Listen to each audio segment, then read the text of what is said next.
For over 600 years, there has been a book that defies every attempt at explanation. Its pages are filled with drawings of plants that don't exist anywhere on Earth. Its diagrams of stars map constellations in ways astronomers still cannot explain. And its text, flowing in neat, looping lines across nearly 240 pages, is written in an alphabet that no human being alive can read. This is not gibberish, not random marks, but words that appear to follow the structure of a real, functioning language. Historians have tried to read it. Scientists have tried. The world's most skilled cryptographers, the codebreakers who unraveled the secrets of nations during war, have tried. Even artificial intelligence, trained on hundreds of languages from across the globe, has been unleashed upon it. And still, no one can say what this book is trying to tell us. This is the story of the Voynich Manuscript, a book that has come to be called the most mysterious manuscript in history. A book some believe to be a hoax, others believe to be a scientific encyclopedia encoded for secrecy, and still others believe to be a repository of forbidden knowledge humanity was never meant to uncover. The story begins in the year 1912. A Polish book dealer named Wilfred Voynich was wandering the halls of an old Jesuit villa in Italy. The villa was crumbling, its once grand walls now weathered, its library gathering dust from centuries of neglect. Voynich, like many rare book collectors of his time, was always searching for treasures hidden among forgotten shelves. He flipped through faded manuscripts, brittle parchments, works of theology and philosophy that had long since lost their relevance. And then, tucked away in the collection, he found something that stopped him cold. It was a thick book, bound in worn vellum, with nearly 240 pages of calfskin parchment. The handwriting was elegant, precise, but unlike anything Voynich had ever seen. The letters were not Latin, not Greek, not Hebrew or Arabic. They belonged to no alphabet he recognized. The pages were filled with colorful illustrations, plants drawn in vivid detail, yet none of them matched any species known to botany. There were circular diagrams filled with stars and moons, and unsettling images of naked women bathing in pools of green liquid, connected by pipes and tubes. Voynich purchased the book without hesitation.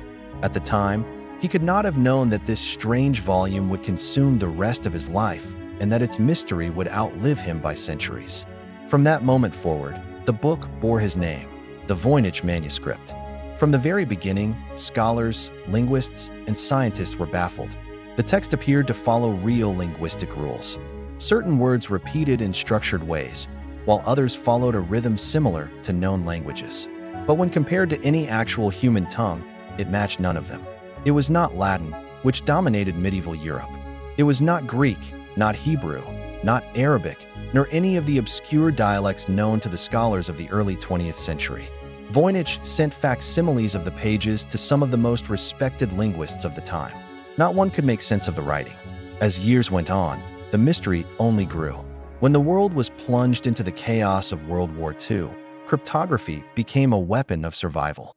The Allied forces assembled some of the greatest codebreakers the world had ever seen, men and women tasked with unraveling the complex codes of the Axis powers.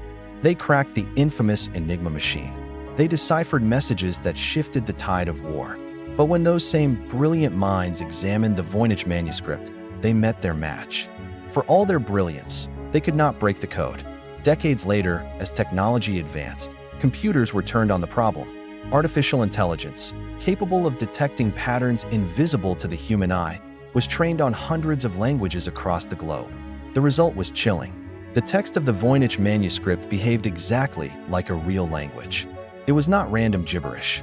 It had structure, grammar, and repetition, which meant, without question, that it was trying to say something. The only problem was, no one knew what. If the text was baffling, the illustrations only deepened the mystery. The first section of the book appears to be botanical. Page after page shows drawings of plants, roots, flowers, and stems. At first glance, they look like real plants. But on closer inspection, they are all wrong. The leaves are shaped in impossible ways. The roots belong to one species, the flowers to another. Some look like hybrids.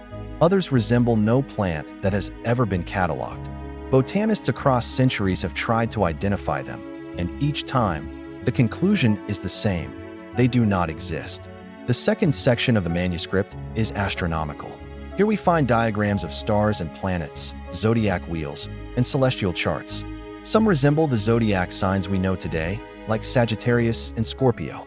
Others are unfamiliar, constellations that do not match our sky. One diagram has been interpreted as a spiral galaxy, a concept unknown in the 15th century.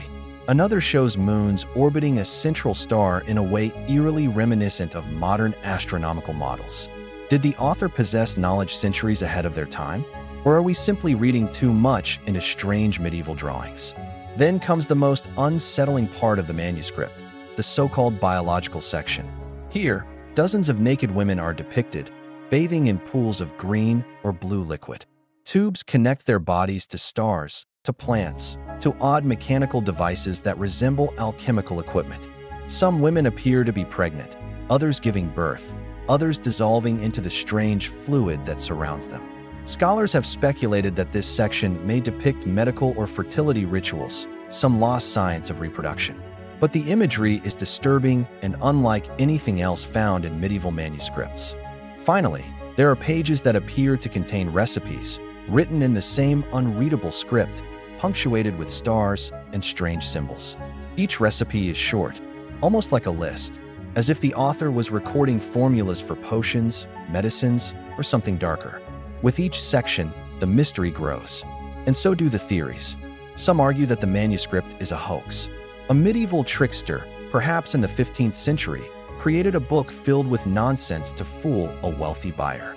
It would not be the first time in history someone created an elaborate fake for profit. But this theory faces problems. The text is too structured, too consistent to be meaningless. To fabricate over 170,000 characters of text that mimics the complexity of natural language without meaning would be a staggering task, requiring far more work than most hoaxes. And radiocarbon dating has confirmed that the parchment of the manuscript dates to the early 1400s, long before the kind of elaborate forgeries we associate with later centuries. Others believe the manuscript is a repository of lost knowledge. They argue it could be a scientific encyclopedia documenting plants, medicines, and astronomy. Medieval Europe was a dangerous place for those who pursued forbidden knowledge. Alchemists, herbalists, and astronomers often found themselves branded heretics. If the Voynich author had discovered medicines or scientific truths the church disapproved of, encoding them would have been the only way to protect both the knowledge and the authoress' life. Another theory proposes that the text is written in a private or constructed language. Secret societies and small scholarly circles throughout history have created their own languages and codes. Perhaps the Voynich manuscript was meant to be read only by an inner circle, a group sworn to secrecy. If true, it would mean the language was deliberately designed to be unreadable to outsiders. But if that group died out, their language may have died with them, leaving us with a book we can no longer decipher. There are also those who argue that the manuscript is esoteric, even occult. The disturbing imagery of naked women, strange fluids, and otherworldly plants may not be science at all, but ritual. Perhaps it was a manual of alchemy, magic, or secret religious rites. If so, then the text could be less about practical knowledge and more about spiritual or mystical transformation. This theory explains the secrecy, but not the precise linguistic structure of the text.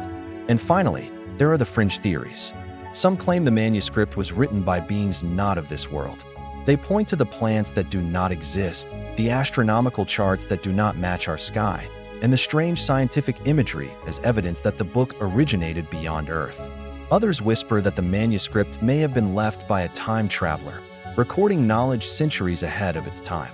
Such ideas may sound outlandish, but until the manuscript is decoded, no one can prove them wrong. What makes the Voynich manuscript especially compelling is not only what it contains, but how it seems to resist being known. For 600 years, it has defied every attempt at understanding. Some scholars suggest that it was never meant to be understood by us at all, that it was hidden deliberately, that the Jesuit priests who possessed it before Voynich may have recognized its danger. Certain scholars argue that the recipes may contain medical formulas, perhaps remedies for disease or poisons. The astronomical charts could map planetary alignments and cycles of power. It is like a locked door that we can touch, but not open. Today, the Voynich Manuscript rests in Yale University's Botanical Rare Book Library. It is kept under careful preservation. Anyone can view it. High-resolution scans of every page are available online. You could, right now, open the book and stare at its pages. But looking does not bring understanding. For more than 6 centuries, the book has refused to give up its secrets. Some believe it never will. Others think the answer is just around the corner, waiting for the right person to see what no one else has seen. Somewhere in those 240 pages, there is an answer. Perhaps it is an answer we will discover in our lifetime. Perhaps it is one humanity will never be able to read. Until then, the Voynich Manuscript remains what it has always been, one of history's greatest forbidden archives. And so the mystery endures. A book that exists in plain sight, preserved in one of the most prestigious libraries in the world, but utterly closed to us. It is like a locked door that we can touch, but not open. Behind that door may lie medicine, astronomy, ritual, or something even stranger. For now, it remains sealed. And perhaps it always will. This has been the Forbidden Archives. If you have found this journey into hidden knowledge compelling, there are countless more mysteries waiting to be unearthed.